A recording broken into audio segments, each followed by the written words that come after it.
Yo, what's going on, guys? Welcome back to the channel. Welcome back to your favorite food reviewer channel, Melly93 Eats Point Free. So tonight, I was at Dairy Queen, and I got the new Flamethrower chicken tenders. Alright, so the Flamethrower burger is my favorite burger at almost said Burger King, at Dairy Queen. So, I got myself the chicken tenders.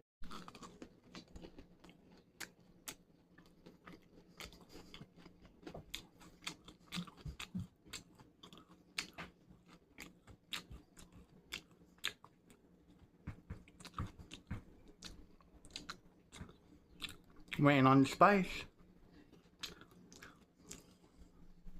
Dairy Queen.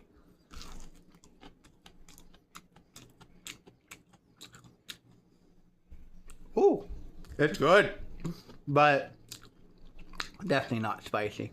Thank you for watching.